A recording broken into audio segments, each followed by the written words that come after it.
recent chapter of One Piece is insane. Vegapunk is implying that he's gonna die. He reached out to Dragon of Dendenmushi and informed him about his imminent death. It's not like he's gonna die naturally, rather the government is gonna kill him. We don't know the exact reason, but Rob Lucci indicated something, so we can put our fingers based on the things we already know. The Gorosei are very strict on the issues related to Void Century or the ancient weapons. In the past, the scholars of Ohara were interested in the stones spread across the Grand Line. They wanted to uncover the meaning of this mysterious text on the poneglyph. The world government put a ban on any kind of research on poneglyphs. In the beginning, Gold Roger thought that the poneglyphs are part of the cultural artifacts, but when he reached to the Roadstar Island, he knew things weren't simple. The world government is banning research on the stones for a reason, and they're trying to hide some incredible secrets. There are three kinds of poneglyphs: historical poneglyph, instructional poneglyph, and the road poneglyph. Each one has different function and different purpose, but their goal is the same: to reveal the history that has been blanked out, the redacted part of the history. Like Roger, the scholars of Ohara were also trying to put together those messages on the poneglyph and learn the true history. They were weak scholars. They didn't have the reach like Goldie Roger had, but they had indomitable spirits. Even after knowing the possible consequences, they kept going. They secretly researched on some of this poneglyph and found out part of the redacted history. They learned about the existence of a flourishing kingdom. They called it the Ancient Kingdom. Even though the text on the poneglyphs are obscure, different people have different ways to comprehend their meaning.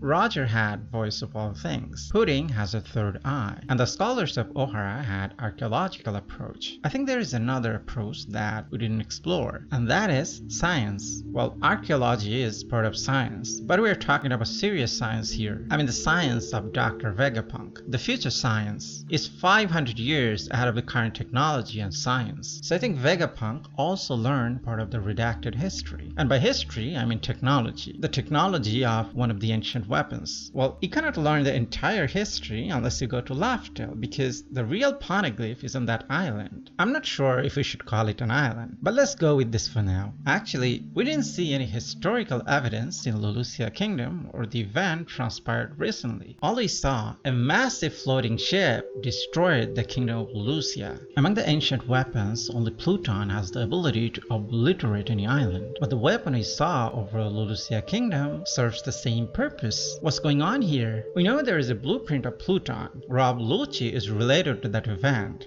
He worked for 5 years as an undercover agent to get his hand on Pluton's blueprint. Yes, Frankie burned the blueprint, but who says there isn't anything similar to that? Look at the expressions of Gorosei when Spandam was talking about Pluton. They weren't that motivated. The kind of motivation we're seeing at this panel. Rob Lucci is also in this arc, and this arc is primarily based on science. The blueprint they worked on is also based on science, so it makes sense if his mission overlaps with his previous one. It's related to ancient weapon Pluton. Well, it's not the real Pluton, it's an imitation, but it's no way weaker than the real thing. Vegapunk works on various fields of science, but he primarily focuses on the cloning project, Devil Fruit, and laser beams. He equipped Pacifista, Police Kuma, and the Seraphims with lasers.